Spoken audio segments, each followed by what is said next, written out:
Welcome to the 2007 Robert Zemeckis Beowulf movie review.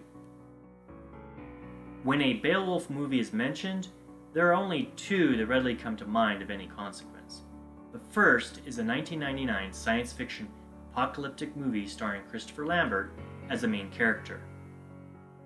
He comes from an outsider perspective to a cloistered fortress where those inside are not allowed to leave. Anyone who does is captured and killed by mobs who apparently live outside the walls. They do this because there's some kind of curse that the outdwellers are afraid will come upon them if those inside are let out. Now that curse is a monster that the main character has to fight. How those who are trapped in the building are able to live is one of the many plot holes that are never explained. It is considered one of the worst science fiction movies ever made. For that reason, any discussion about it will not continue here. The other movie that is of more worth to consider is the 2007 Robert Zemeckis produced fully CGI film. It had live actors playing the parts in a spandex with half-cut rubber balls covering their bodies wherever movement of the body took place. There are other movies besides these two, but they are far less known and not close enough to the source material for a full review. To make note of a few of these, there was another science fiction movie in 2008 called Outlander starring Jim Caviezel. He was a humanoid from another planet that escaped a wrecked spaceship. Inside that ship, and the reason for the crash, was a monster alien that was now loose in Viking Scandinavia. Other than a mead hall and a monster, there wasn't any other connections to the poem. Other movies, such as the 1999 film The 13th Warrior and the 2005 film Beowulf and Grendel, depict the monster, or set of monsters in the case of the 13th Warrior, as the last remaining Neanderthals.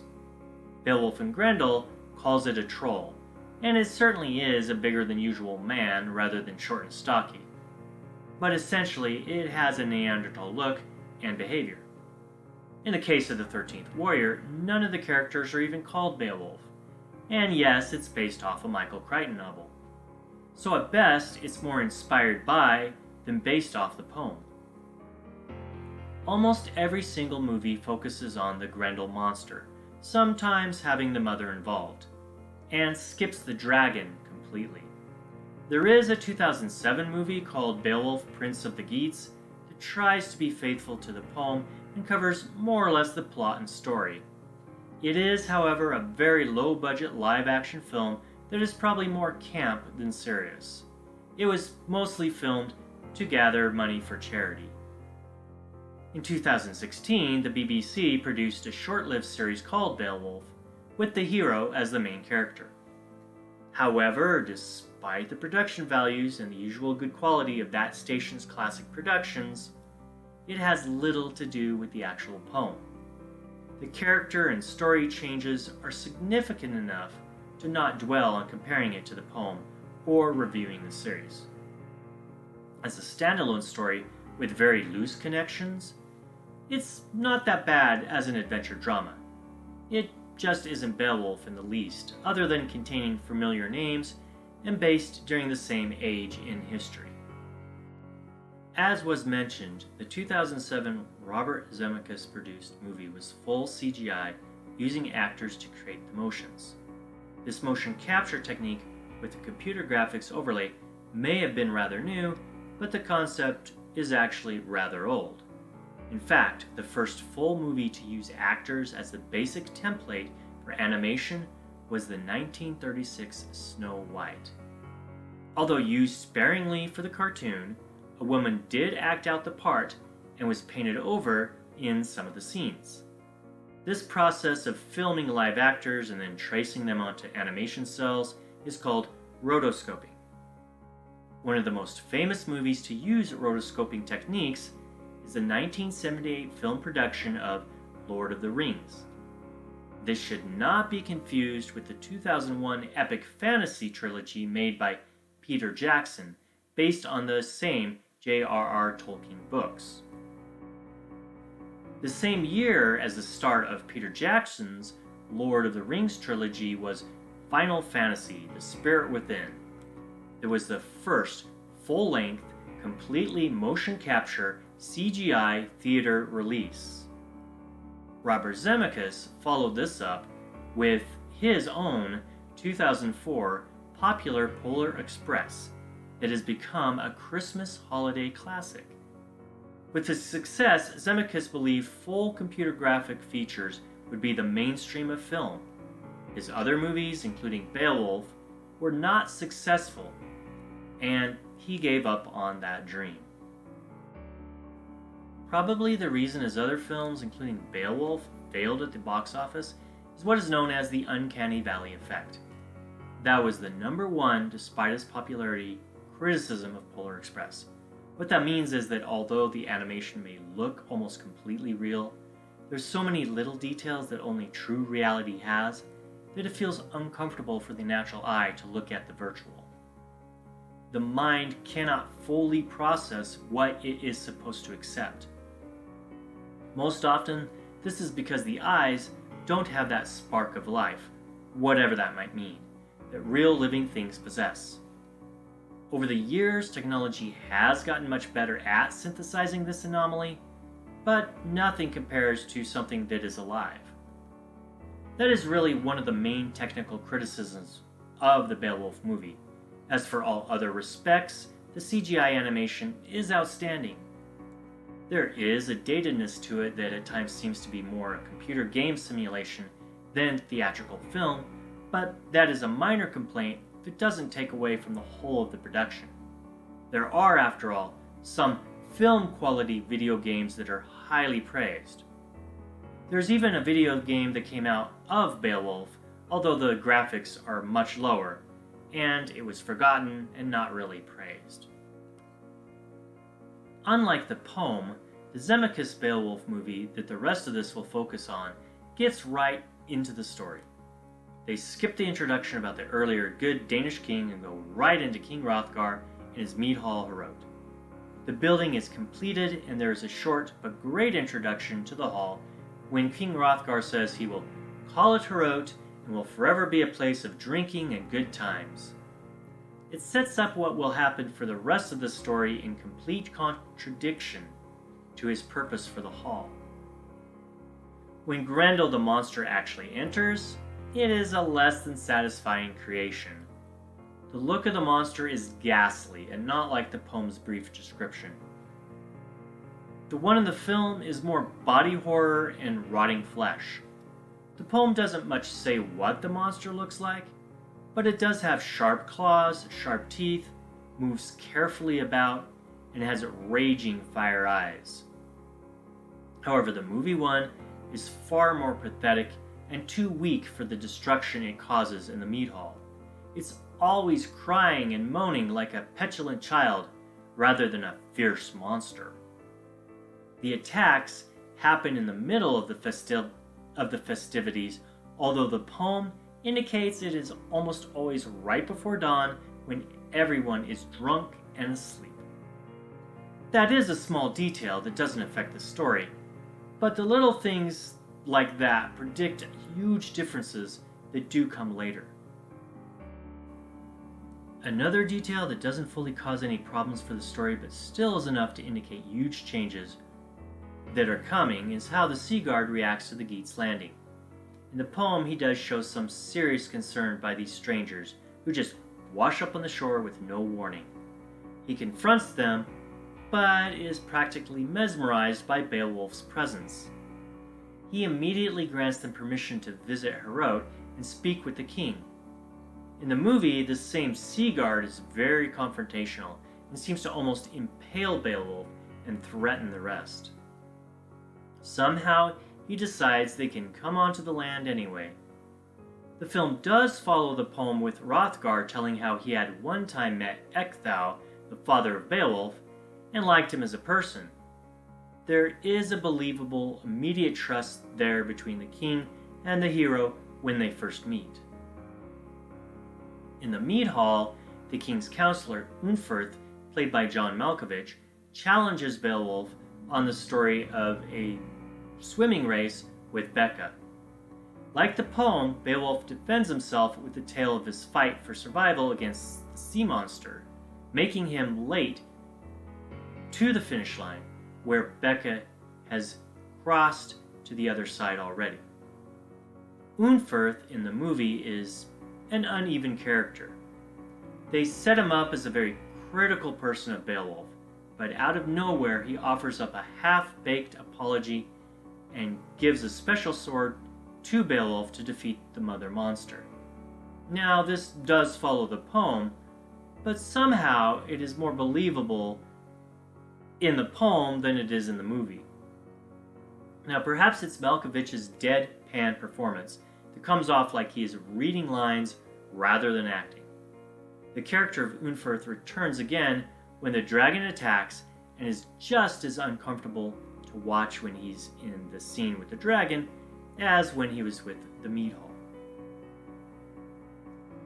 The attack of Grendel does have some funny moments, unintended though they are, with different ways the movie tries to cover the naked Beowulf. Of course, like the poem, Grendel cannot be defeated with weapons, so Beowulf goes naked and hides behind smoke, wood, other people, and the monster. There is a question if in the movie he defeats Grendel with only his hands. He uses a wrapped chain to hold the monster and the door to keep him from leaving. Eventually, the monster practically tears its own arm off trying to escape the chains and thick door. It is a matter of opinion, I suppose, and it does seem to work as more believable for the arm to be ripped off by a chain and the door than simply ripping it off with only bare hands. After the Grendel fight, the movie goes off on its own direction, even if still more faithful than any of the other movie inspired by or based on Beowulf. Subplots of twisted romance and unfaithfulness become major story points. The movie is old enough that it isn't necessary, but still, there's going to be a warning, some spoilers. King Hrothgar had an affair in the movie with Grendel's mother. This is followed by Beowulf visiting the mother and himself becoming entranced. He ends up making the same mistakes as King Hrothgar with similar cursed outcomes.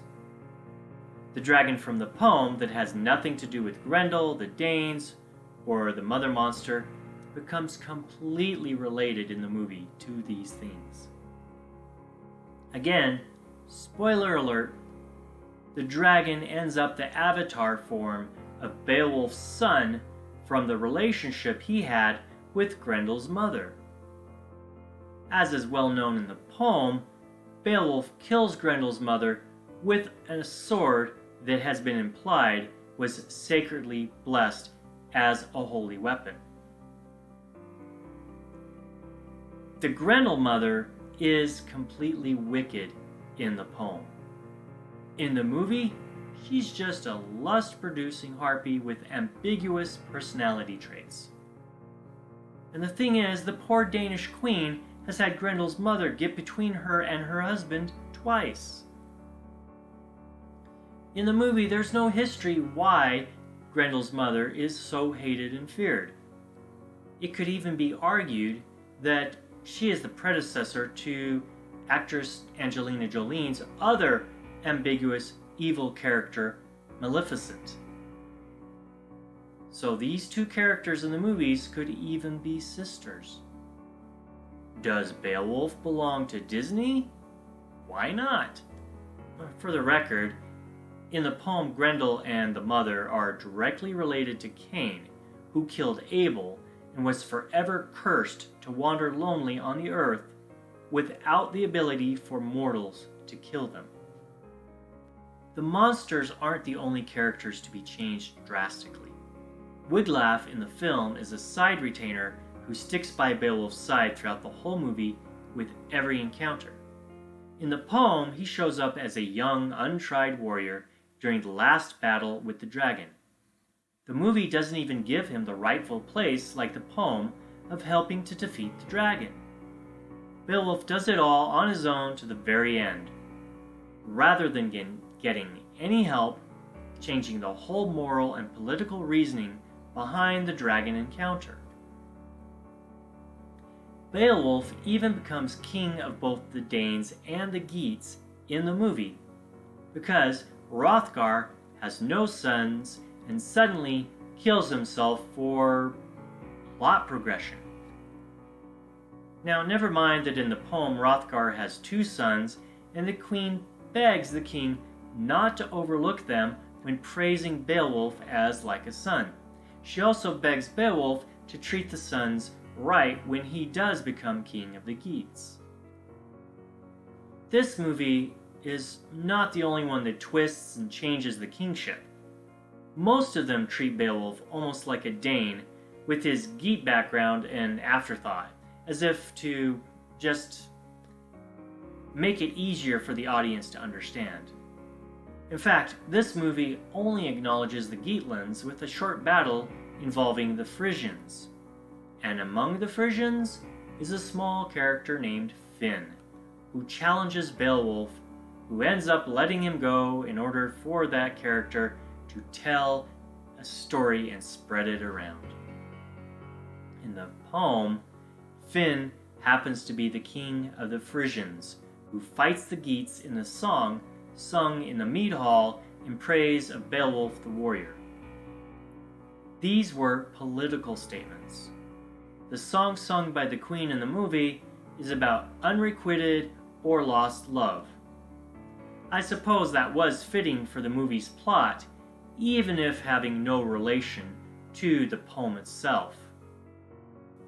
Even though the death of Beowulf and the dragon are completely different in the movie than the poem, the funeral pyre scene is rather cool. His body and all the gold are, like the poem, put into a boat that is sent out to sea.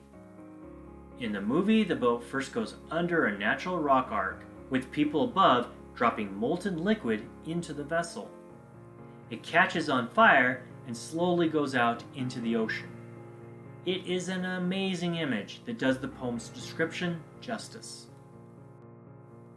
Flaws and comparisons aside, the movie is, as a whole, rather good. There's plenty of action and drama to make it exciting and never boring.